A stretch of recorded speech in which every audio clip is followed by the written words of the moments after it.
Alrighty guys, today I'll be upgrading my front control arms with the M3 ones from FCP Euro. They are TRW brand, just like the OEM BMW ones. These are pretty much straight off what an M3 would be. As you can actually see, over here, this is where the M3 logo used to be, or M logo rather, and they kind of just scratch it off. Same goes for the lower control arm over here. So pretty much my bushings were pretty much shot on, I want to say, the passenger side, and instead of replacing the arms with OEM ones, just replacing the bushings, I decided, why not make an upgrade and get some better parts for the car. From what I've heard, these actually pretty dramatically improve the handling of the car. Eventually I will get the rear ones as well, but for now I need the front ones. So far all I've done is I've got the car jacked up, and I have all of the under trays taken off the car already. And I've done one side already, so I kind of know what I'm doing already. So now we will show you guys this passenger side, and yeah, we'll get started now. Alright, so here we are below the car. Basically we'll be removing this one right here, this lower control arm, which in my case, the bushing just kind of bust open and leaked fluid everywhere, so that's why it's all dirty down here. And we'll be placing the upper control arm over here. I believe the upper control arms are pretty much the same, at least for the most part, as the M3 ones, except the bushing itself is very different on either end. But the lower control arms are completely different parts. You almost can't tell they're the same at all. In fact, if I go over here to the driver's side, which I've already done, you can see it's different shape. Yeah, this was a real pain to do, the lower control arm. I'm not quite sure why. It wasn't fitting correctly, but I kind of finagled it in there eventually, and now it's fine. But that did take quite some time. Also, one more thing before we get started. I noticed this bolt over here. I'm not sure if it's aluminum. Honestly, I couldn't tell you, but over here, it's a little carrier locking nut, I guess, for that bolt for the upper control arm, and it stripped completely on the other side. The bolt and the locking nut stripped completely, so I had to go buy a new part, but it kind of left me stranded for a day. I had to go to the BMW parts store, and or just the BMW dealership actually, and pick up some more bolts. So I got an extra for this side just in case it strips on the way out. I recommend you do the same if you want to get the car back up and running in one day. You will have to get an alignment immediately after doing this to your car, as it'll completely screw everything up. So definitely keep that in mind, the cost of that, and where it kind of depends on your area, where you go. Some people have said in forums to drop the steering rack, but I didn't do that. I just kind of turned the steering wheel, and whichever helped me the most for this bolt over here. So now a brief overview is, also one thing is that I would recommend only taking one control arm at a time. For example, I'll take this one out first maybe, and then I'll put the new one in, and then do the same for that side. But I would not take both out, because it kind of gets annoying to deal with and move around. So definitely keep that in mind. So for the upper control arm, this bolt comes out, and it may strip whatever. So this comes out over here. On this side, there is a 21 millimeter down here. You can use a Torx T40 to get this out if you do not have an impact. However, I have an impact. It makes life much easier. I would choose an impact, get it on here, get plenty of silicone spray or PB Blaster on there just to kind of loosen everything up, and it should come right off. And you should have no problems whatsoever with that, although you definitely need to let it sit.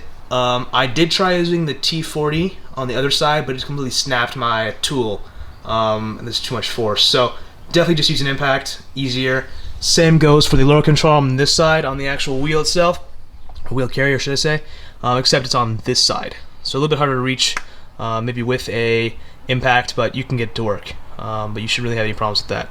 And then over here, on the actual subframe of the car, you have the same bolt over here, similar to this one, except there's an actual nut on this side. So you'll need a wrench. I believe it's, how big was that? Maybe 13? I can't remember exactly, but I'll let you know when I actually do it.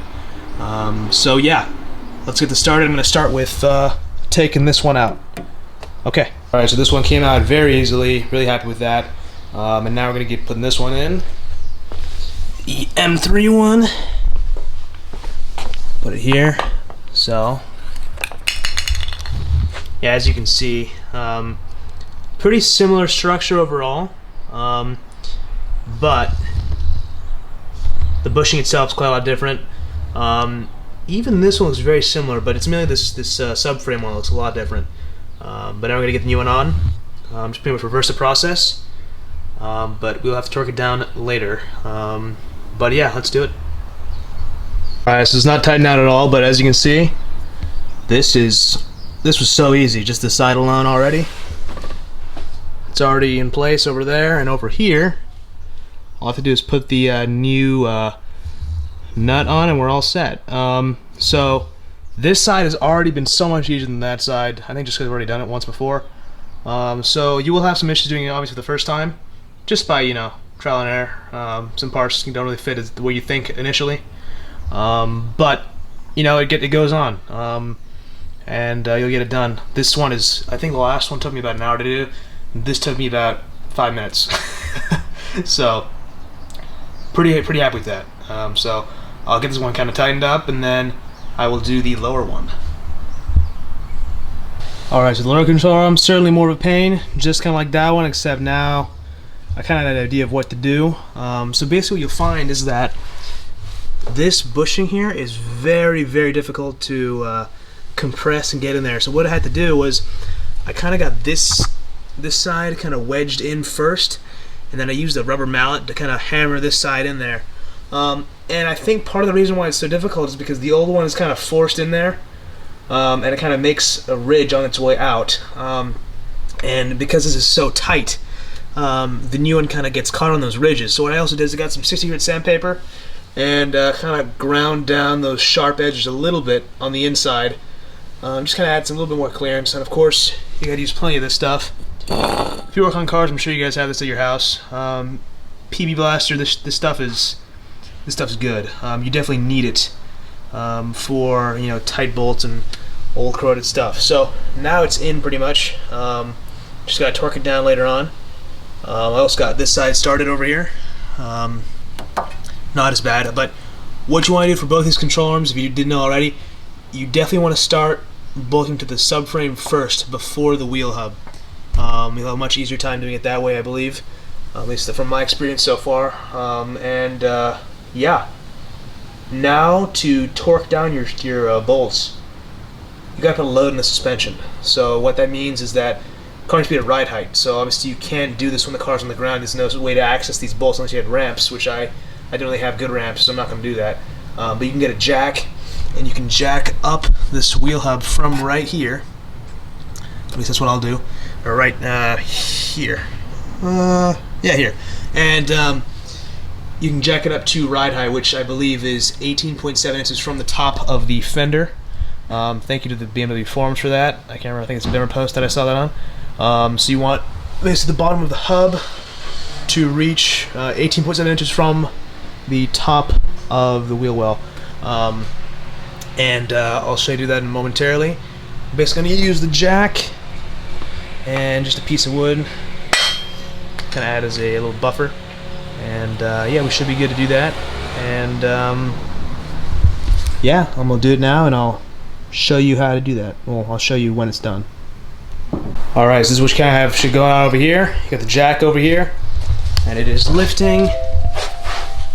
Lower control arm right over there. So you want to torque down the bolt on the subframe to 74 foot-pounds. Pretty easy to do, not too bad. What is difficult though is torquing down these two bolts, 21 millimeters. You got to torque them down to 122 foot-pounds, which is very hard to do without moving the wheel. So just try your best at it. You know, just really got to put some force in there without damaging anything and not damaging yourself, more importantly. So I'm out of breath, sorry, I was running around. But yeah, that's essentially it, and now we can lower the car and get it off to an alignment center, get the car aligned properly, and it'll be all set and all good to go, and I can take it for a test drive and see how it feels. So looking forward to that. But that's pretty much it. I'll be back when it's done and the alignment's done. We'll see how it goes.